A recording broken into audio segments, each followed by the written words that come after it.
Good afternoon. My name is Hester Agadosi, and I have the pleasure of serving as the Chief Diversity Officer for the New Jersey Office of Diversity and Inclusion.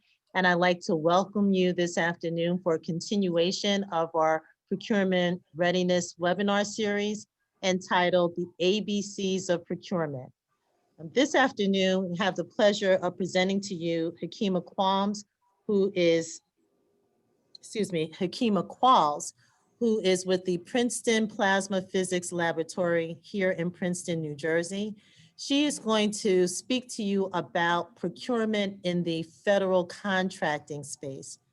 Hekima is a New Jersey resident who has been a procurement professional for many years. We're really excited about her partnering with us.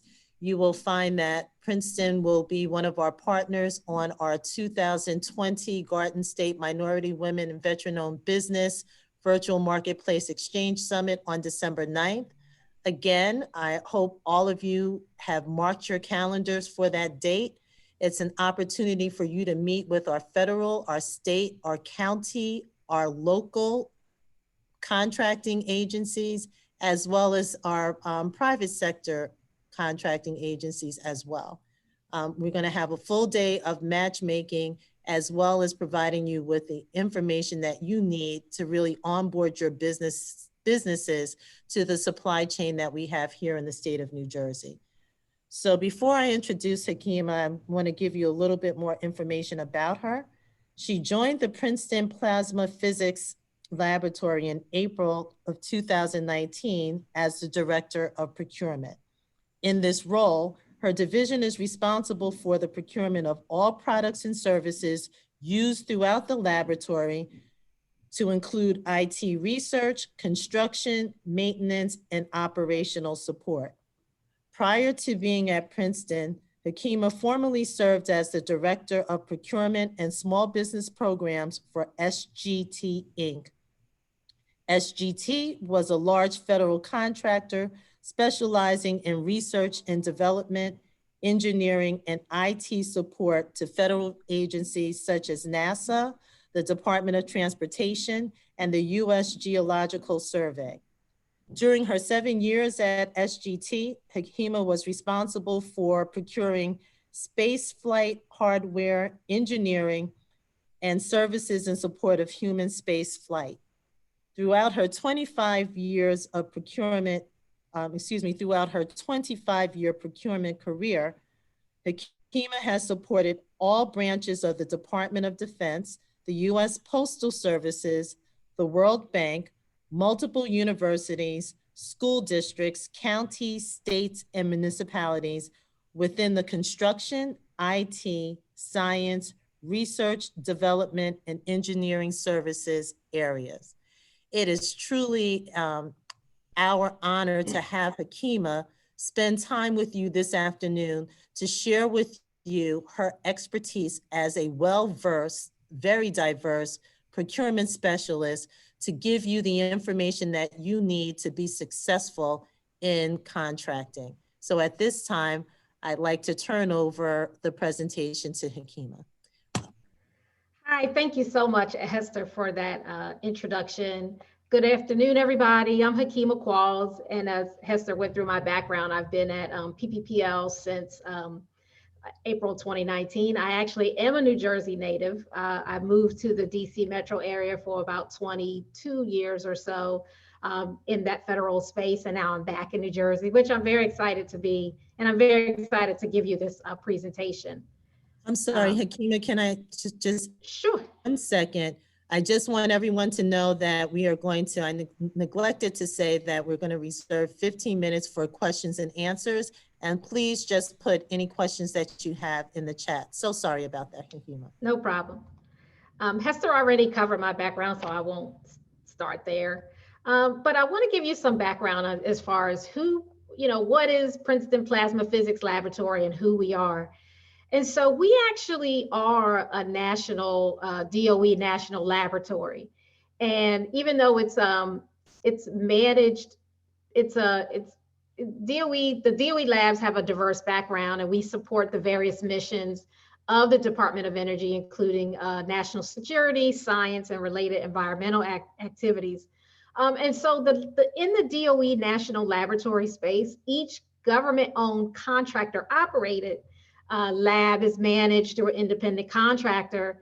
And we actually are, Princeton Plasma Physics Lab was considered an FFRDC, federally funded research and development center that's managed and operated by Princeton University. And so it's a unique situation where we are, we're in federal space, in federal buildings, we are federal funded, but we're still a contractor operated. And so this map right here just gives you an idea of where all the DOE complexes are across the nation. You can see PPPL here. The next closest is Brookhaven National Lab, which sits on Long Island. And then there's a number of national labs, as you see, across the country. And each of them are operated in the same manner, where they're government-owned facilities, but they are contractor operated. And there we are, PPPL. Okay.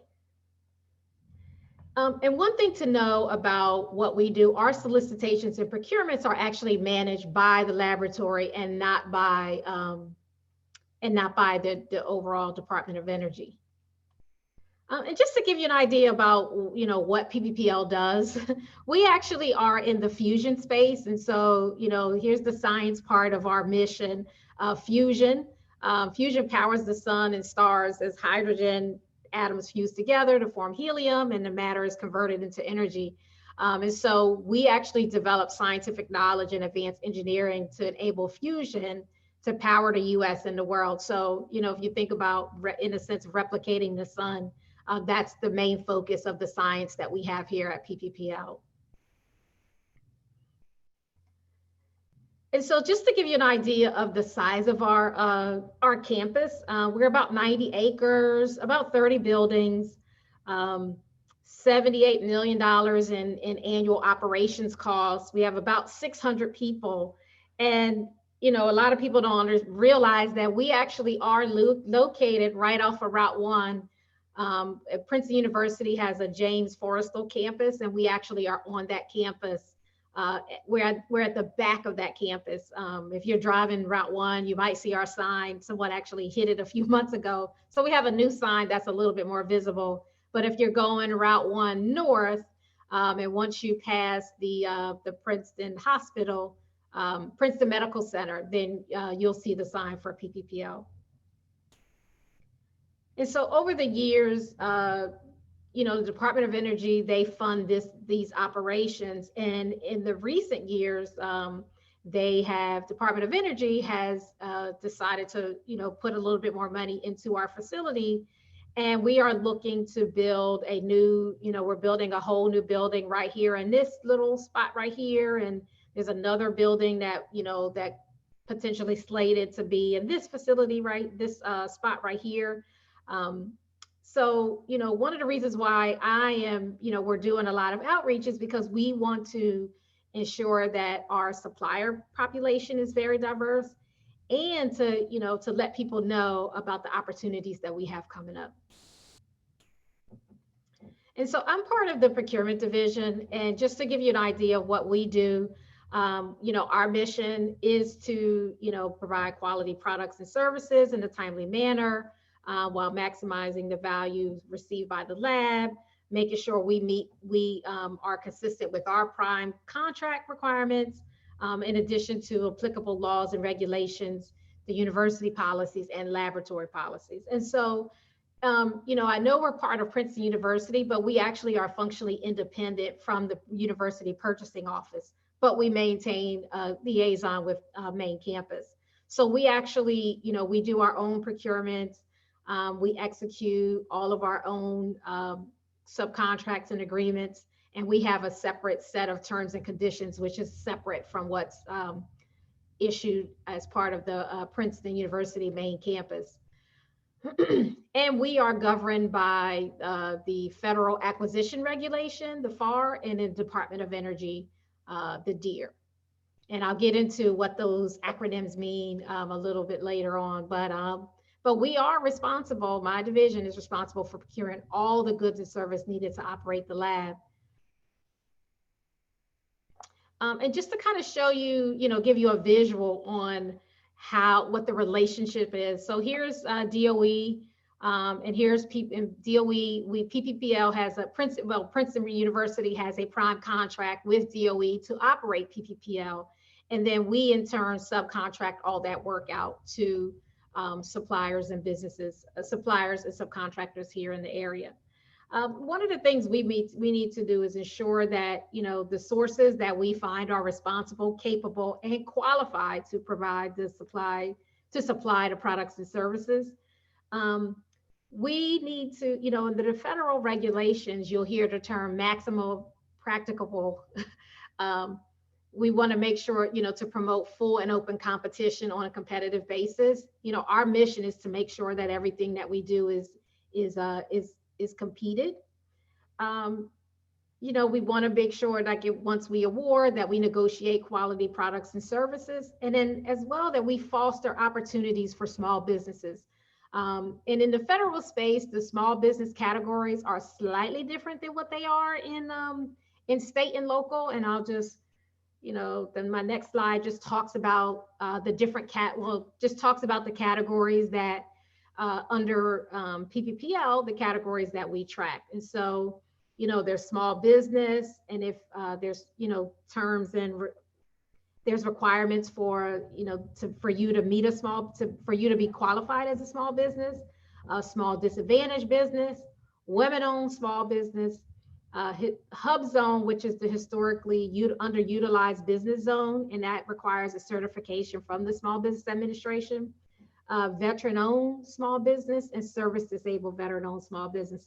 And these are the categories that contractually we're actually required to track for every procurement that we issue and that we award.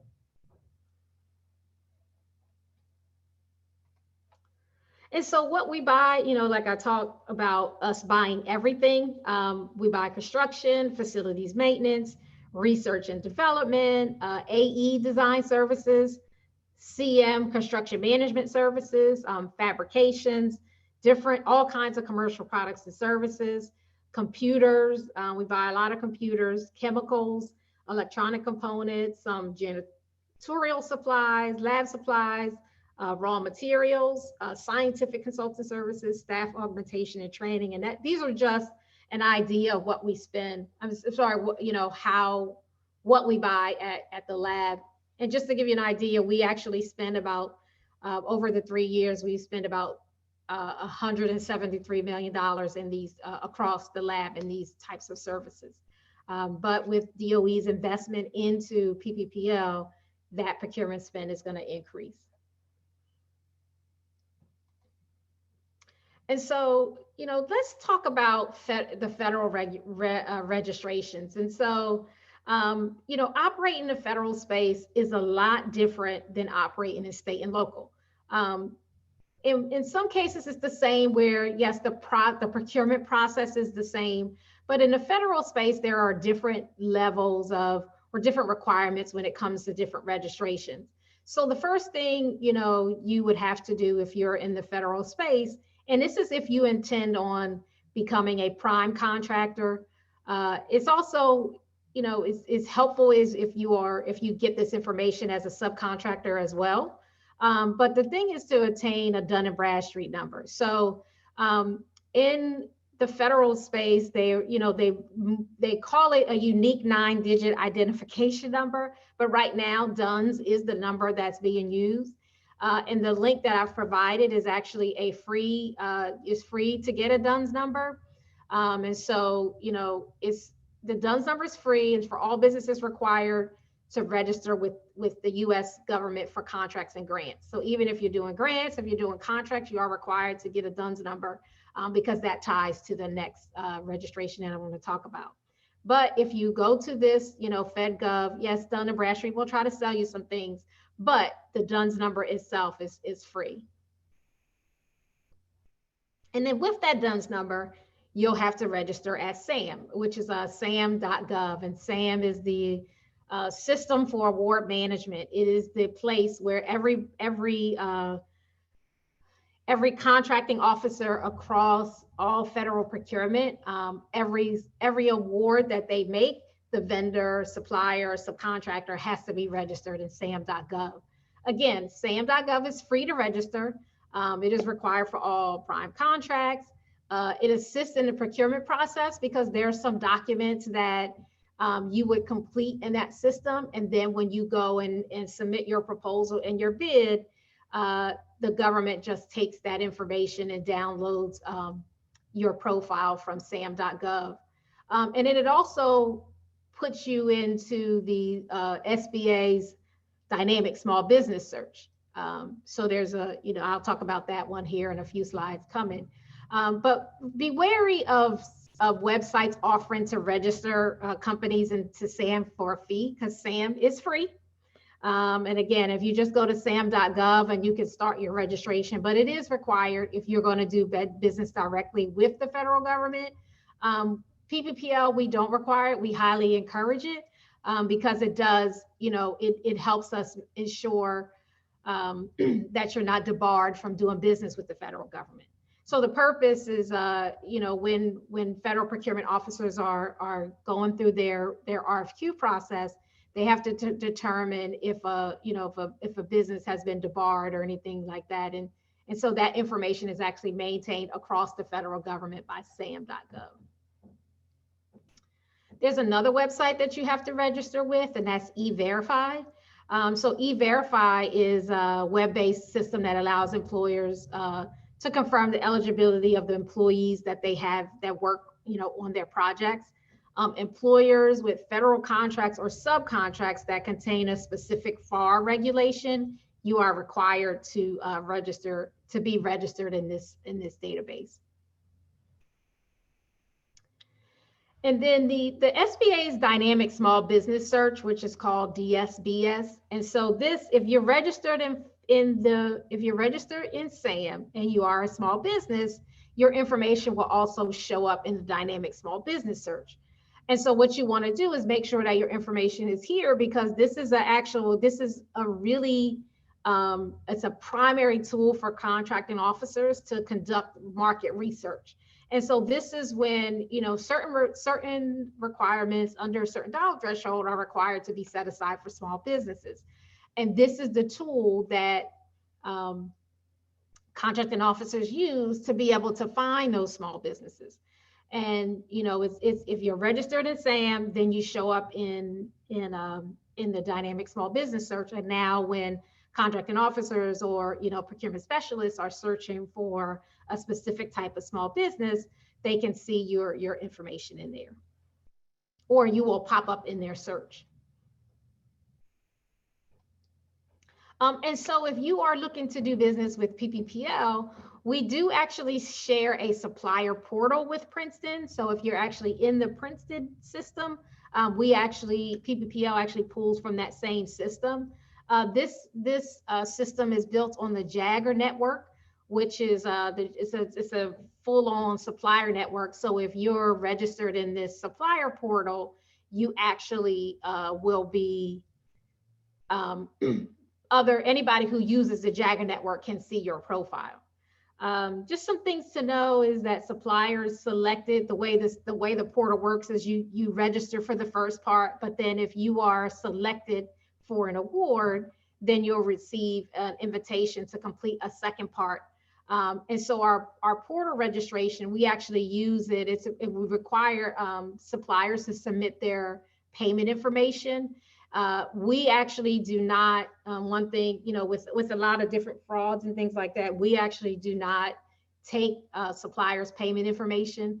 You actually have to update it in their system. And some things to know about PPPL as far as our terms and conditions, we actually, when it comes to payment terms, if you are a small business, we try to do net 15. And if you're other than small, we do net 30. And that, that's one of the ways that we want to make sure that, small businesses and things have their, keep their cash flow going, making sure that we want to make sure that you're paid on time. Okay, so now I'm gonna switch gears to talk about the federal procurement process. And, you know, everybody right now, due to COVID and the worldwide pandemic, a lot of people are running over to the federal procurement side. But some things, and so the space is getting really crowded. So one of the things that you need to ask yourself before you kind of take on this venture is, ask yourself the tough questions. Why do you want to sell to the government? Do you want to dedicate time understanding federal requirements? Because it is different than state and local requirements. Is the government purchasing? Is it the arena for your business? And are you ready to serve as a federal prime contractor? And then you have to do some research to know which agencies buy your office supplies, or where do I find opportunities? And do I need to establish past performance? And then some other things, should you be looking at second tier opportunities, which is what PPPL offers? Where do you find these opportunities? And, what are the benefits of being a subcontractor versus a prime contractor? And so all of these questions are ones that, as you explore working and selling your products to the federal government in the federal space, these are some things that, as a business entity, you need to kind of walk through. And so when we talk about procurement terminology, in the federal space, there's a lot of acronyms, tons and tons and tons of acronyms. And so, one of the things you want to understand when I talk about prime contract, and that's the relationship with a federal agency and yourself. And in this case, it would be the Department of Energy and Princeton University. The federal acquisition, the FAR, is what governs acquisition across the federal government. And you can always go to acquisition.gov if, for your reading enjoyment, to kind of peruse the FAR to get an understanding of what it is. There's also the DEER, which every federal agency actually has a supplement to the FAR. And in the Department of Energy is called the DEER. Acquisition, you'll hear this term, when it comes to the entire process, and it's the act of acquiring. And so in the federal space, they talk about acquisition as a whole, and procurement is part of that acquisition process. You'll hear the term supplier, and I'm talking about subcontractors and vendors. A subcontract, and this is where, instead of a prime contract, the subcontract is between Princeton University operating as PPPL and the supplier to furnish those supplies and services. And so a subcontract is also considered a purchase order, change order, modifications, and things like that. And then a lower tier subcontractor, meaning if we subcontract to you and then you turn around and you have a partner that you do business with, and then you subcontract out a portion of the work to that other supplier, that supplier would be a lower tier subcontractor. And this is, in the construction space, when you talk about a GC, and then, he subs out the work to any of his trades, then that would be PPPL would subcontract to the GC, and the GC would then hire lower tier subcontractors to complete some of the work. And so this slide represents the full kind of procurement process from beginning to end, where we talk about acquisition planning, and the requirements and market research and the RFIs and things. And then we talk about requisitions, the different requisition process, the solicitation process, evaluation, award, administration, and closeout.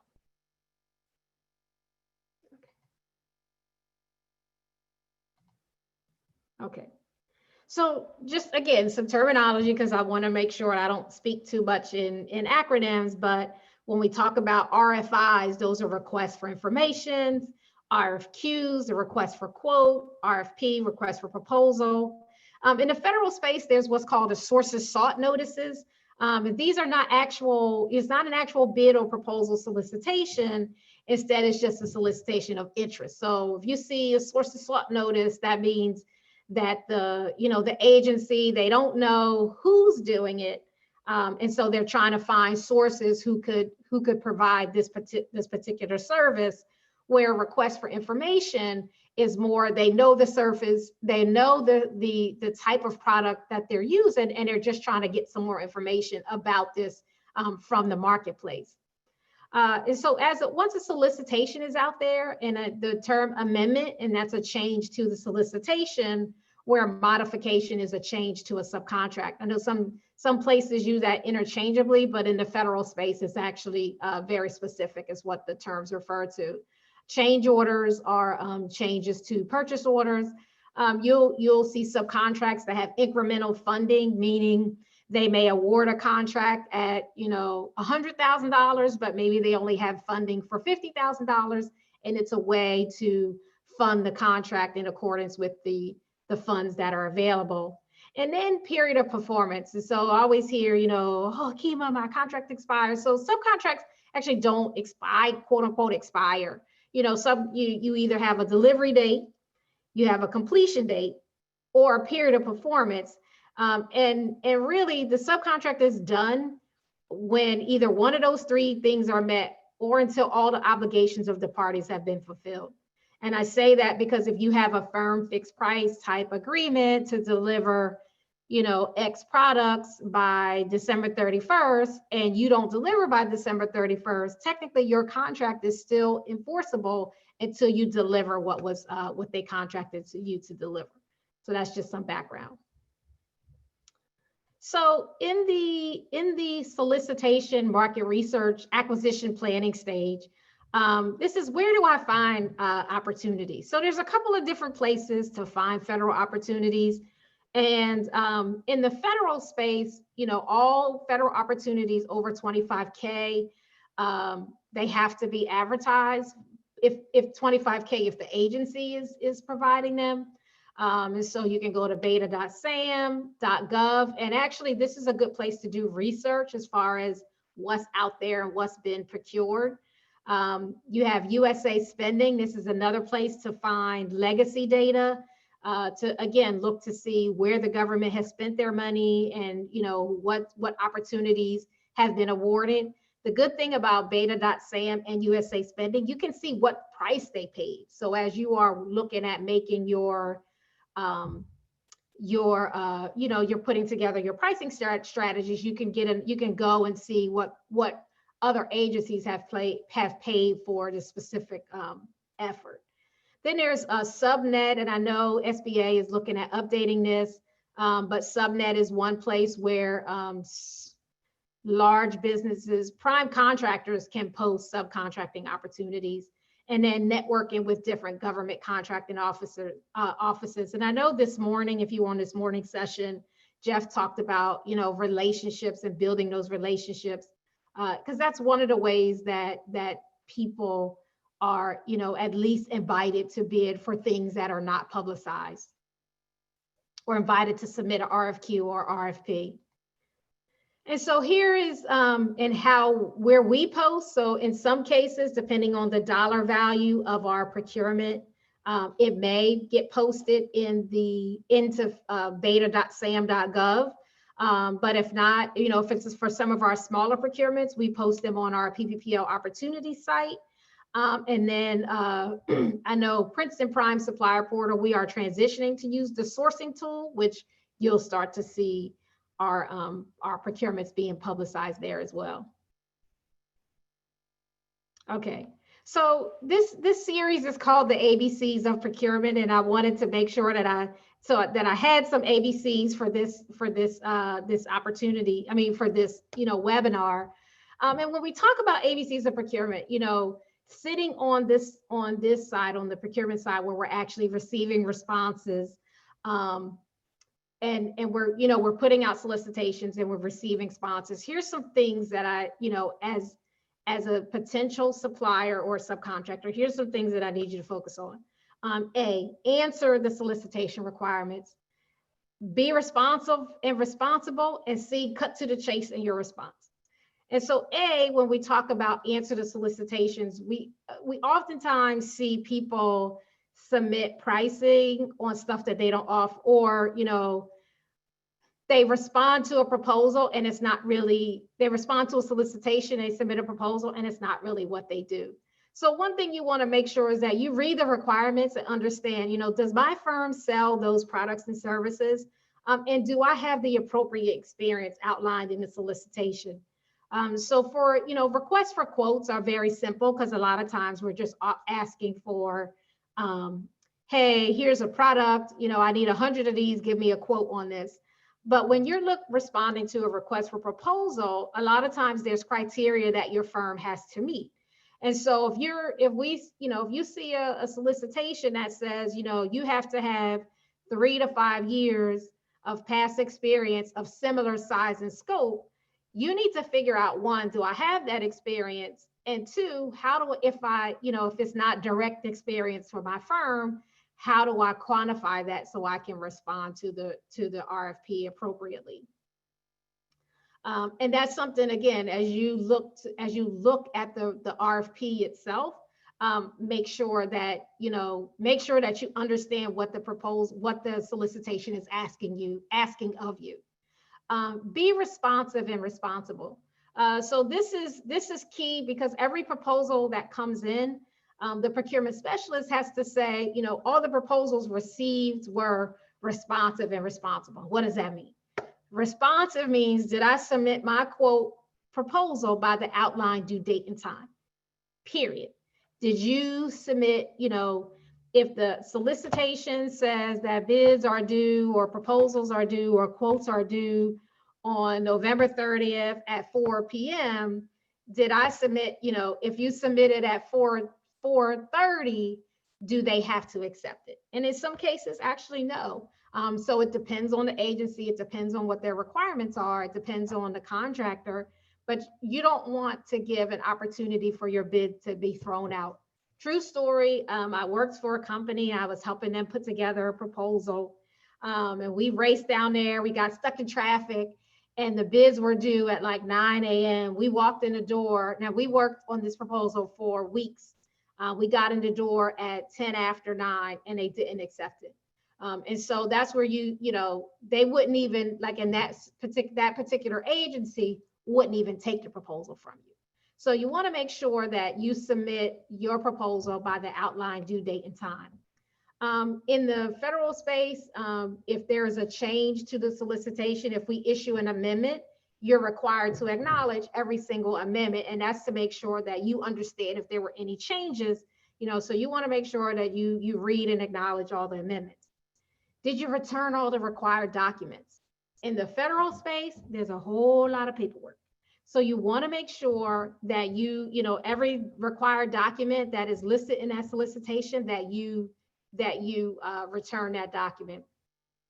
And this last item, this is more of a professional courtesy. So if you're on a procurement specialist bid list for a particular item, they found your information, and you got invited to submit a request for quote. You received a request for quote, a request for proposal. And you don't intend to bid. One thing I will always say is provide a response of no bid, and maybe even say why you're no bidding. I don't have enough opportunity. My bandwidth is not there. Because what this does is let the procurement specialist know, yes, they received it. Yes, they looked at it, but maybe they just don't have time to do it. And then making sure that if they see you're responding, they will make sure that they add you to the next requirement that comes up. And then C, cut to the chase. And so this is, I see people, they submit, 30 pages of proposal, and it doesn't say anything, nor does it tell the reviewer how you are going to do the work. And so you want to make sure that it's organized in accordance with the document, with the requirements.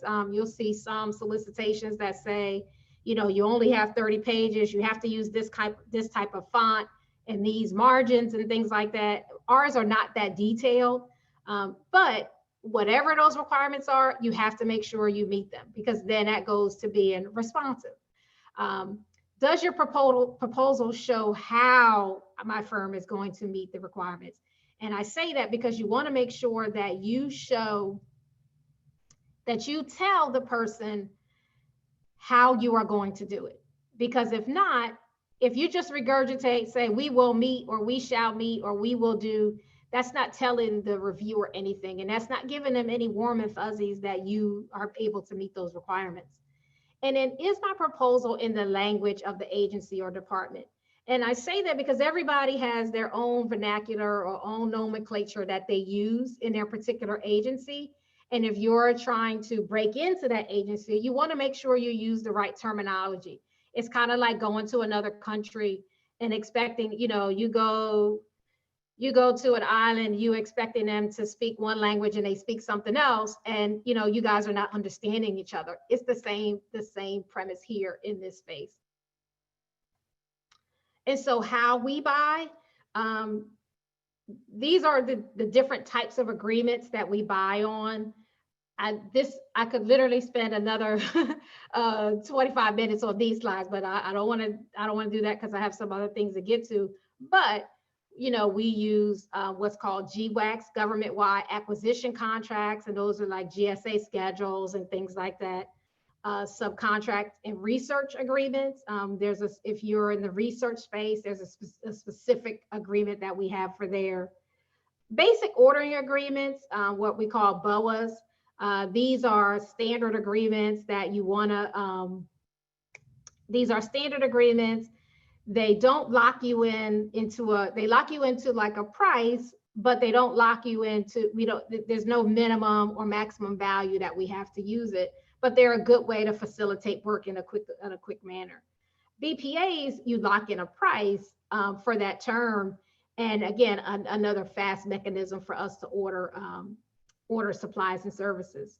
And BPAs we usually use for like commercial type, nuts, bolts, things like that, commercial type services. POs and purchase term agreements. This is our standard purchase order. BPA releases or orders. These are orders placed under a BPA. And then P-card. We actually have a number of people around the lab that actually have P-card, and they can place P-card orders. And so in all of these, we're looking for competitive pricing and quality products and services delivered on time. And so when it comes to PPPL procurement requirements, again, we want to provide competitive pricing and on-time delivery. And just some contract types, we kind of are hanging out in the firm fixed price pay space. You talk about labor hour type subcontract, time and material, and then in some cases, cost reimbursement, no fee. We also have for delivery methods in our large construction projects that we have coming up.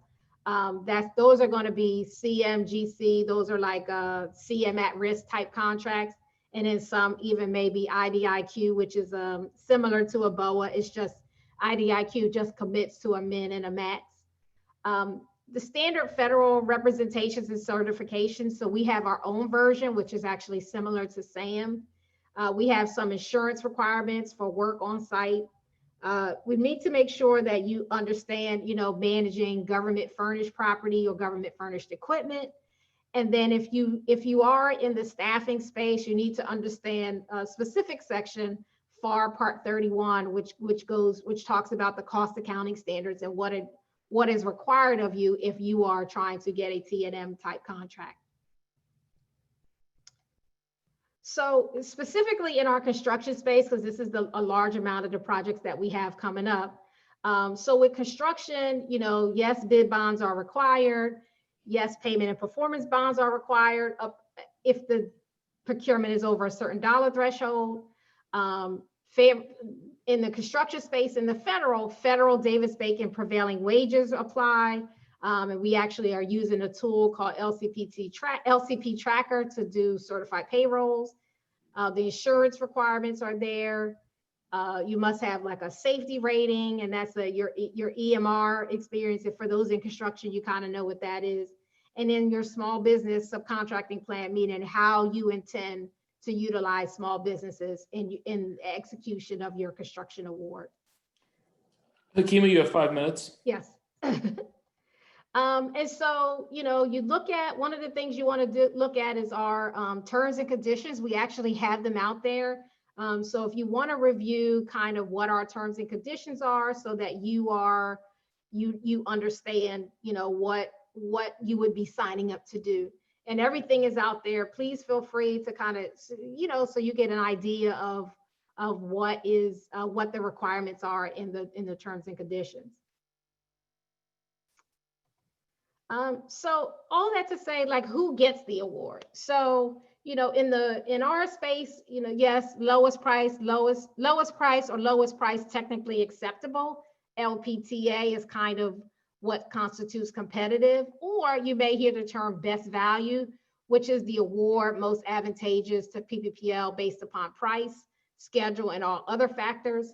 And then again, when it talks about other factors, these are things that I've already talked about, be responsive, return it by the due date. If you have any exceptions to the terms and conditions, notate them so that there are no issues. But you want to make sure that when you're reading the solicitation that you understand what the basis of award is. And so that way there's no confusion if you don't win.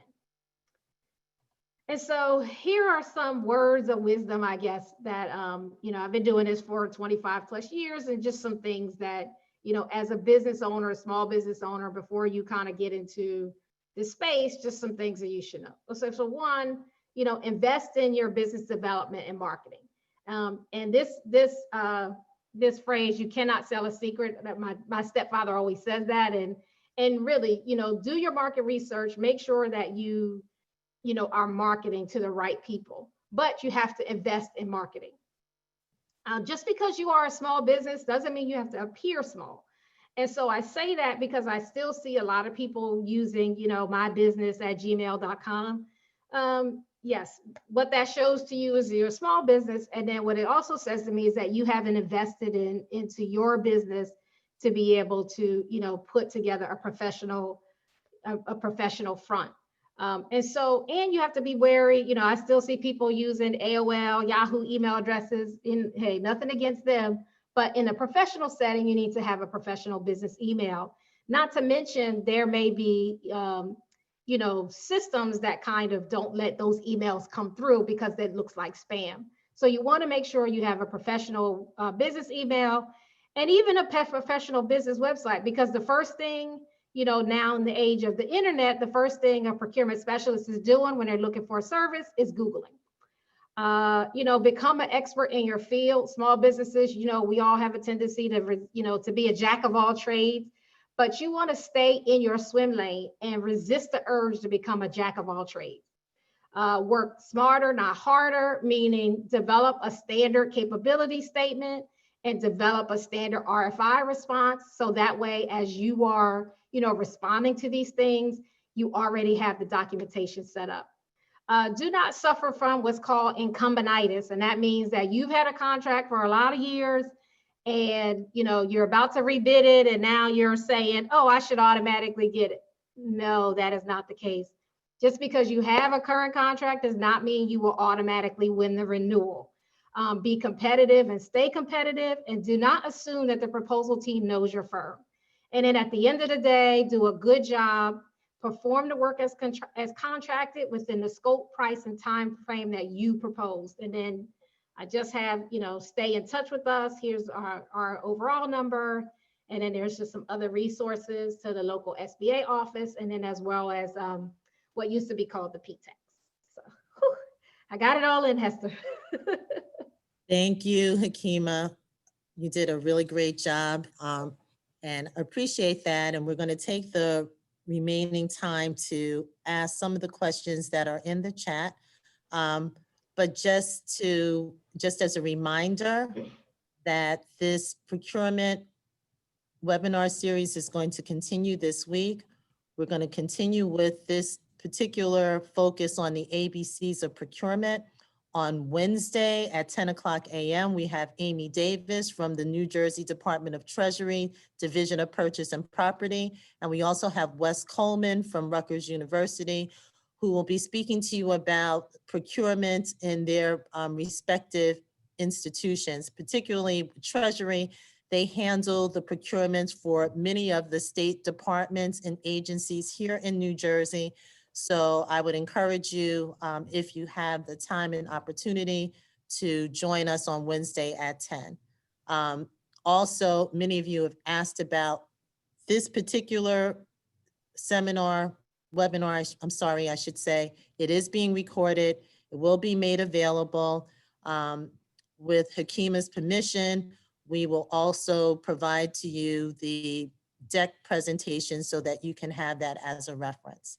So before I get into the questions, Hekima, I want to take the benefit because you and I had a discussion a while back when I first met you, and it was because of the fact that you're there at the lab and that you're getting ready to undergo a major capital campaign where you're looking to source goods and services, and particularly wanting to ensure that you have diverse businesses as a part of your supply chain. So can you just briefly share with the participants, what are some of the, big procurements that you have on tap within the next 12 to 18 months? And again, you want to be with us on December 9th, so you get to meet folks like Hekima and her team. And you have the opportunity, if your capabilities match, to meet with them one-on-one. But if you could just share with the participants, what's on tap there at the lab for, big money procurements. Yeah, so we actually just did an industry day a few weeks back, and I'll share that website with you because all of those presentations are there. We actually said, like I said, we are building a new building. We have a huge infrastructure project coming up. We have a lot more research that we're expanding. We're looking for specifically like construction CM services, construction management services. We're looking for AE services.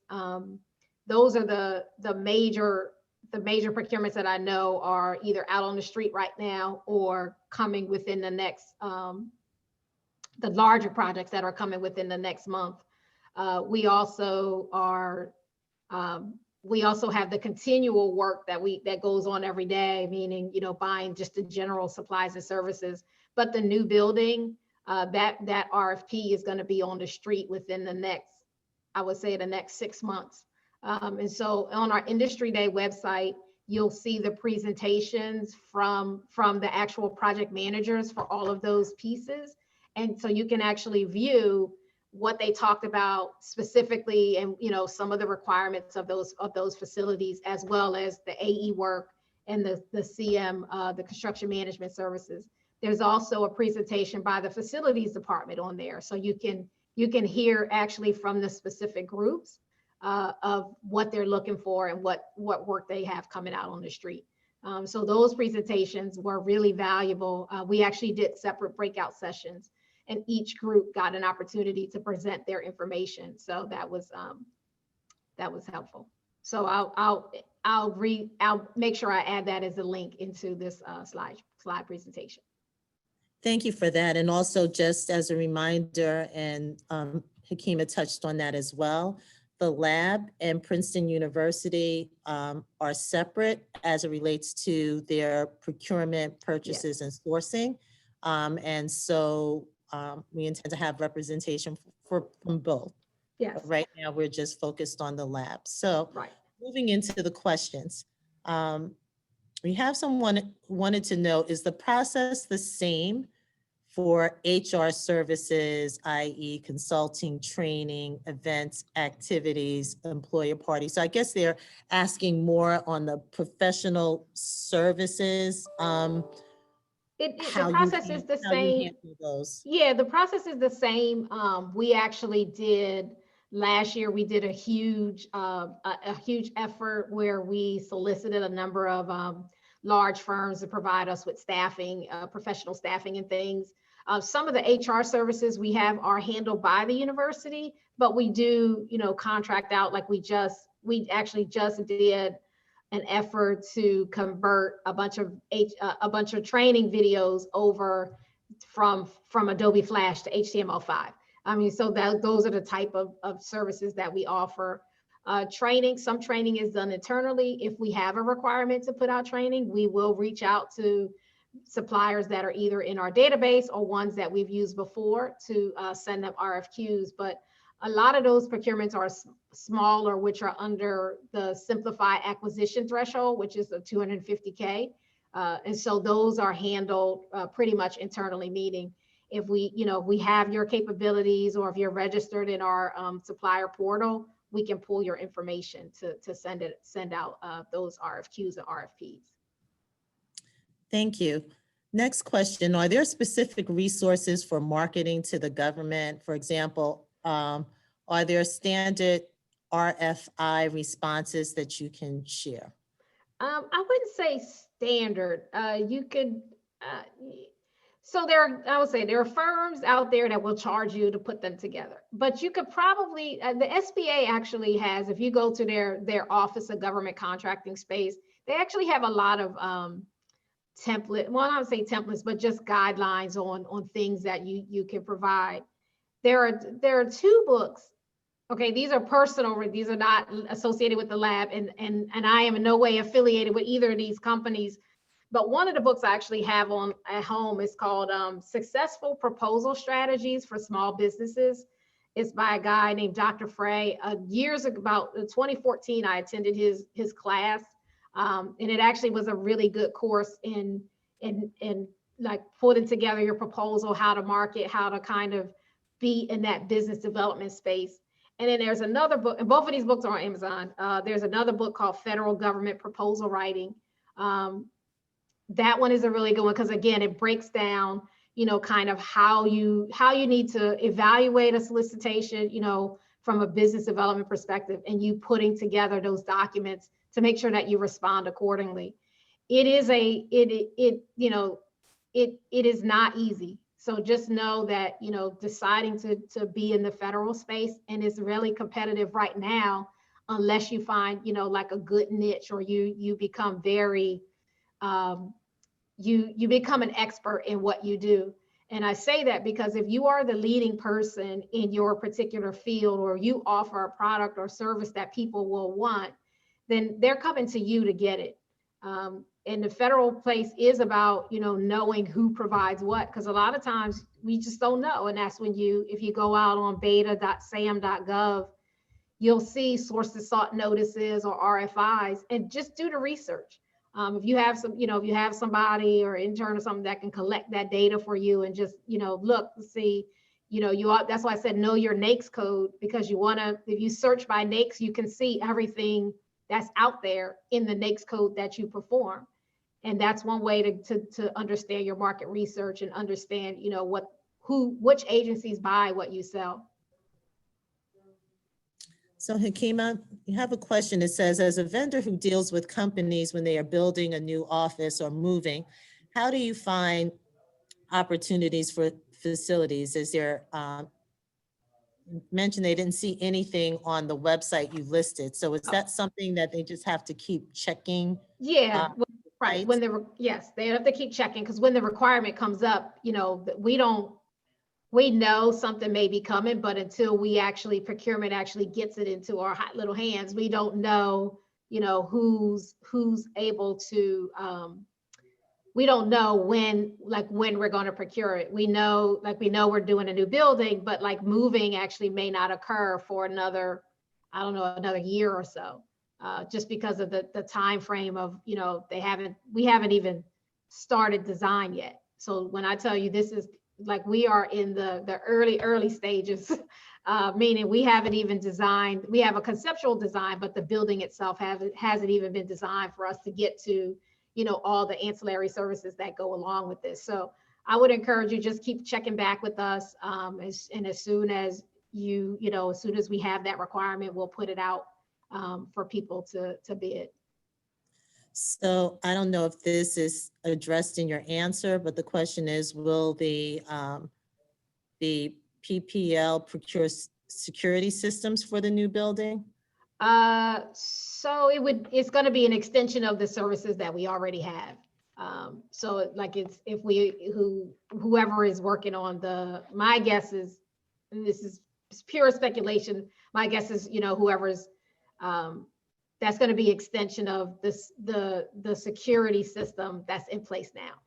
So it may not be a new requirement. I don't know, because we haven't gotten there yet. But I'm sure we have to contract it some way. I just don't know, what that looks like just yet. Could you provide any insight or information about procurement opportunities in the IT space? Well, what type of IT space? Basically, they're Do you asking sell for products? Do you sell purchase services? of computers and servers. So most of the computers, so one of the ways that we buy is through what's called an integrated contractor purchasing team. And that means all the DOE labs get together to buy some products. And so one of those is that we actually have a overarching agreement with Dell to buy some of those products. But when we have one-offs, we actually send out, a RFQ to smaller businesses to do that. So yes, we constantly have procurements for small businesses to buy, one-off servers and things, depending on what it is and the availability of it. But we definitely do put those out, to small businesses for procurement. But we do have them. Yes, the answer is yes, we have them. But you want to make sure that we know who you are, because if I don't know who you are, we can't send it to you. And I think we have time for this last question, which is, how do you register as a minority business in your supplier portal? So in the federal space, it's actually, you would be a small disadvantaged business. And when you register in a supplier portal, that is one of the categories that you would check. Like I said, in the federal space, the categories are a little different than in the state and local. For minorities, it's small disadvantaged business. For women, it's women-owned small business, or you could be an economically disadvantaged women-owned small business. So the categories are slightly different. You want to make sure that you know what the criteria is for those categories, because there are penalties if you register wrong.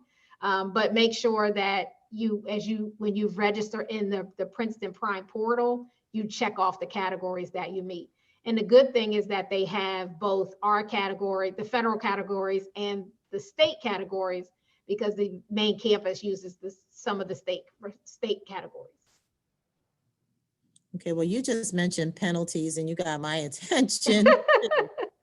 So tell us about that. Oh, it's just making sure that you put truthful information on your documentation, because in the federal space, if you say you're a small business and then somebody challenges it and you're not, there are, if you look at SBA, if you go on their website, there's, penalties for perjury. I mean, I can't get to the specifics of what they are because I don't remember, but it's more about making sure the information that you put, especially with, any of the small business categories or designations, that you are truthful in what you present. Okay, thank you for that clarification, because in my head, I thought you meant penalty, like, okay, now I've got to pay more for. No. Together. Right. Well, thank you for that. Well, Hekima, can't thank you enough for spending the time this afternoon to share a wealth of information and try to get it all in. Did a great job. There are a lot of accolades in the chat regarding that. And I also see that there are questions about registering for the upcoming webinar on Wednesday, the 18th. Again, I'm going to direct you to the Office of Diversity and Inclusion website. That's www.diversity.nj.gov. We try to do as best we can in updating the information as timely as possible. So the flyers will be up, the Zoom registration links will be up, and there will also be email announcements regarding Wednesdays, as well as some of the upcoming webinars that you can expect to receive between now and December 9th. And as it relates to the December 9th summit, again, more information will be coming out regarding registration, who will be participating. We'll try to answer as many of your questions as possible. But again, I thank you all for spending your afternoon with us. I hope it was of as much value to you as it was to even myself, learning all the information and the opportunities that are available right here in the great state of New Jersey. So thank you all. Hope to see you again later this week. Take care.